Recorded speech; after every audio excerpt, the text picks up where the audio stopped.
Hello viewers and listeners, SP notifier के YouTube channel में मैं साक्षी शर्मा आप सभी का एक बार फिर से बहुत बहुत वेलकम करती हूँ।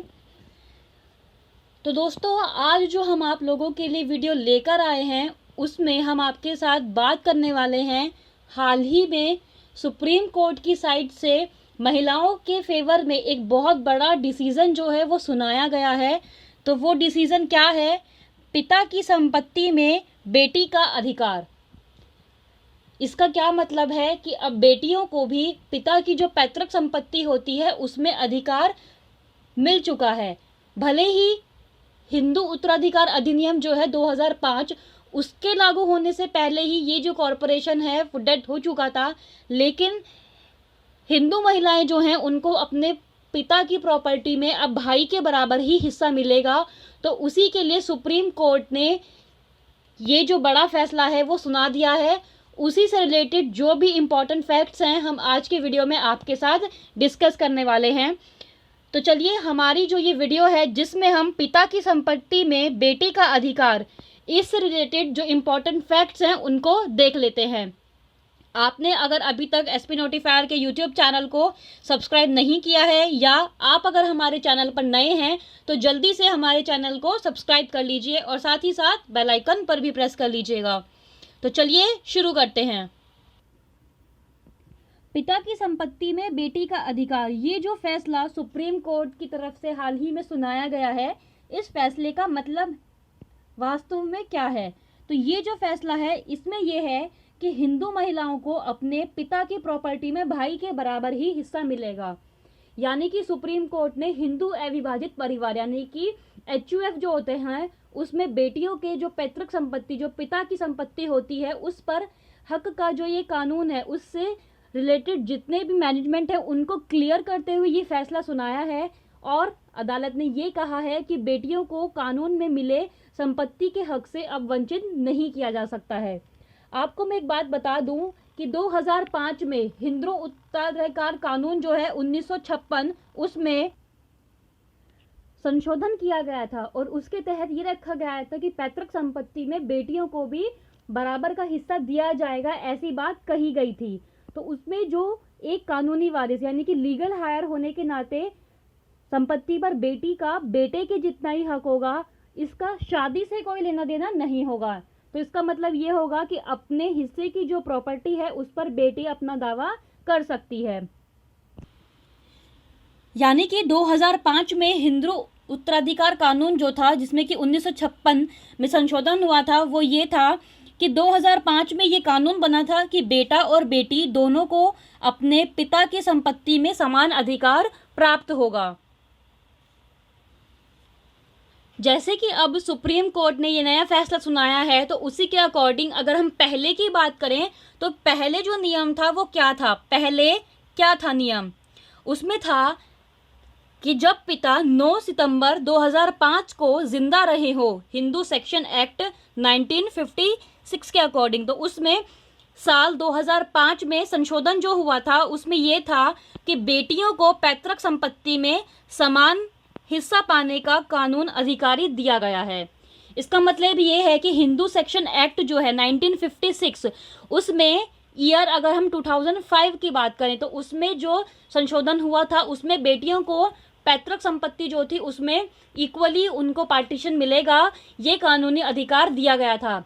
इसके तहत क्या रूल था कि इसके तहत ये था कि बेटी अपने पिता की संपत्ति में अपनी हिस्सेदारी का दावा कर सकती है जब पिता 9 सितंबर 2005 को जिंदा रहे हो। इसका मतलब ये कि अगर पिता की मृत्यु इस तारीख से यानी कि 9 सितंबर 2005 से पहले पिता की मृत्यु हो गई होगी तो बेटी का पैतृक संपत्ति पर कोई अधिकार नहीं होगा। अब की अगर हम बात करें तो अब सुप्रीम कोर्ट ने इस फैसले को बदलते हुए ये कहा है कि सुप्रीम कोर्ट ने ये कहा है कि पिता की मृत्यु से इसका कोई भी लेना देना नहीं है। अगर पिता 9 सितंबर 2005 को जिंदा नहीं थे, उनकी अगर मृत्यु हो गई थी तो भी बेटी को उनकी पैतृक संपत्ति में बराबर का अधिकार प्राप्त होगा।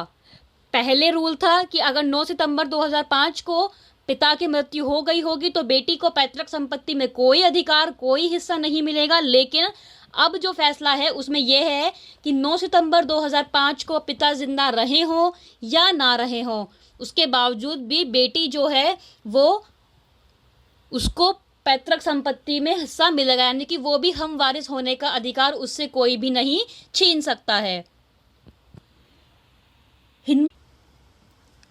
बात करते हैं हिंदू कानून के तहत प्रॉपर्टी। तो हिंदू कानून के तहत जो प्रॉपर्टी है वो दो तरीके से होती हैं। एक होती है पहली पिता द्वारा खरीदी हुई और दूसरी पैतृक संपत्ति। यहाँ पर अगर हम पहली जो पिता द्वारा खरीदी हुई संपत्ति है इसके बारे में अगर हम कानून की बात करें तो पिता की खरीदी हुई प्रॉपर्टी जो है उस पर क्या है कानून, उस पर यह है कि अगर पिता ने खुद प्रॉपर्टी खरीदी है, यानी कि पिता ने प्लॉट या घर जो है वो अपने पैसे से खरीदा है, तो ये जो कंडीशन होती है उसमें बेटी की जो साइड यानी कि बेटी का जो पक्ष होता है वो कमज़ोर होता है। इस मामले में पिता के पास प्रॉपर्टी को अपनी इच्छा से किसी को गिफ्ट करने का भी अधिकार होता है और बेटी इसमें कोई भी आपत्ति नहीं कर सकती है। सेकंड जो है दूसरी जो पैतृक संपत्ति है, इसमें क्या होता है कि हिंदू कानून का जो एक्ट है उसमें ये टू टाइप की यानी कि सेकंड वाली जो है पैतृक संपत्ति, इसमें एक पिता के द्वारा खरीदी हुई संपत्ति का तो हमने आपको बता दिया, दूसरी जो कि पैतृक संपत्ति होती है यानी कि जो पिछली 4 पीढ़ियों से पुरुषों को मिलती आई है, तो उसी के अकॉर्डिंग कानून के मुताबिक बेटा हो या बेटी ऐसी प्रॉपर्टी पर दोनों का जन्म से ही बराबर का अधिकार होता है। यानी कि यहाँ पर कानून क्या कहता है कि पिता इस तरह की प्रॉपर्टी को अपने मन से यानी कि अपनी ही इच्छा से किसी को नहीं दे सकता। इस मामले में वो किसी एक के नाम वसीयत भी नहीं कर सकता है। यहाँ पर इसका मतलब ये है कि जो बेटी का हिस्सा है उसको देने से वो वंचित नहीं कर सकता। जन्म से बेटी का जो पैतृक संपत्ति होती है उस पर समान अधिकार होता है। तो पिता द्वारा जो खरीदी हुई संपत्ति होती है वो अपनी इच्छा से गिफ्ट करने का अधिकार ये पिता को है, लेकिन पैतृक संपत्ति जो होती है उसमें यहाँ पर कानून ये कहता है कि इस सिचुएशन में एक पिता अपनी बेटी को उसका जो अधिकार है उससे वंचित नहीं कर सकता है। बात करें हम बेटी कब पैदा हुई, इससे कोई फ़र्क नहीं है। जैसे कि हमने आपको बताया था कि पहले जो कानून था उसमें यह था कि 9 सितंबर 2005 को पिता का जिंदा होना ज़रूरी है, लेकिन अब वो कानून चेंज हो चुका है। तो उसी की तरह बेटी कब पैदा हुई, कहाँ पैदा हुई, इससे कोई फ़र्क नहीं पड़ता है। कोई फ़र्क नहीं पड़ता कि बेटी का जन्म 9 सितंबर 2005 से पहले हुआ है या बाद में हुआ है। इस बात से कोई भी फ़र्क बेटी का जो हिस्सा होगा उसके लिए नहीं पड़ेगा। और नेक्स्ट है कानून बेटी के जन्म लेते ही उसका पैतृक संपत्ति पर अधिकार हो जाता है। जैसे कि मैंने आपको अभी बताया ही है कि जो पिता की संपत्ति होती है उसमें हिस्सा बेटी का जो होगा वो भाई के बराबर ही होगा। वह संपत्ति चाहे पैतृक हो या फिर पिता की कमाई हो यानी कि स्व अर्जित हो। क्योंकि हिंदू लॉ की अगर हम बात करें तो जैसे हमने आपको बताया संपत्ति जो है उसको 2 श्रेणियों में बांटा गया है। तो इसी के अकॉर्डिंग बेटी कब पैदा हुई इससे कोई फ़र्क नहीं पड़ता और कानून ये कहता है कि बेटी के जन्म लेने से ही उसका जो पैतृक संपत्ति होती है उस पर भाई के बराबर ही हिस्सा माना जाता है। यानी कि वह बेटी को अपना हिस्सा देने से इनकार नहीं कर सकता है। कानून बेटी के जन्म लेते ही उसका पैतृक संपत्ति पर पूरा बराबर अधिकार होता है, ये हमारा कानून कहता है। नेक्स्ट पॉइंट है हमारा यहाँ पर, अगर बेटी विवाहित हो। अगर बेटी विवाहित हो तो इस कंडीशन में क्या है कि बेटी का विवाह हो जाने पर उसे हिंदू अविभाजित परिवार का भी हिस्सा नहीं माना जाता है। यानी कि 2005 से पहले हिंदू उत्तराधिकार कानून जो है उसमें बेटियां सिर्फ HUF की सदस्य मानी जाती थी, हम वारिस यानी कि समान उत्तराधिकारी नहीं मानी जाती थी। तो समान उत्तराधिकारी वे होते तो हैं जिनका अपने से पहले की 4 पीढ़ियों या जो HUF की संपत्ति होता है उस पर हक होता है, लेकिन बेटी का विवाह हो जाने पर उसे HUF का भी हिस्सा नहीं माना जाता है। नेक्स्ट पॉइंट है 2005 के संशोधन के बाद बेटी को हम वारिस यानी समान उत्तराधिकारी माना गया है। 2005 में जो संशोधन हुआ था उसके बाद बेटी को हम वारिस यानी कि समान उत्तराधिकारी कानून के अकॉर्डिंग माना गया है। और नेक्स्ट है अब बेटी के विवाह से पिता की संपत्ति पर उसके अधिकार में कोई भी बदलाव नहीं आना है। यानी कि विवाह के बाद भी बेटी का पिता की संपत्ति पर अधिकार रहता है। नेक्स्ट और मेन पॉइंट जो है कि पिता की मृत्यु होने पर क्या होगा। अगर पिता की जो मृत्यु है वो बिना वसीयत छोड़े हो गई हो तो सभी उत्तराधिकारियों का प्रॉपर्टी पर बराबर का अधिकार होगा। या आसान शब्दों में कहूँ तो हिंदू उत्तराधिकार कानून में जो उत्तराधिकारी हैं उनको टोटल 4 वर्गों में इक्वली डिवाइड किया गया है। इसमें आपका जो विधवा होगा, बेटे और बेटियां जो होंगी वो सब इसमें इंक्लूड होंगे। तो इसके अकॉर्डिंग प्रत्येक जो उत्तराधिकारी होगा उसको प्रॉपर्टी का एक एक हिस्सा लेने का वो अधिकार होगा। इसका मतलब ये है कि पिता की प्रॉपर्टी में बेटी का बराबर का हिस्सा है। बेटी का जन्म चाहे कभी भी हुआ हो, जैसे कि हम आपको बता चुके हैं। और अगर पिता की जो मौत है वो 2005 से पहले हुई है तो बेटी का पैतृक संपत्ति पर कोई अधिकार नहीं होगा। इसमें सेल्फ ऑक्यूपाइड प्रॉपर्टी को पिता की जो वसीयत है उसके अनुसार बांटा जाएगा।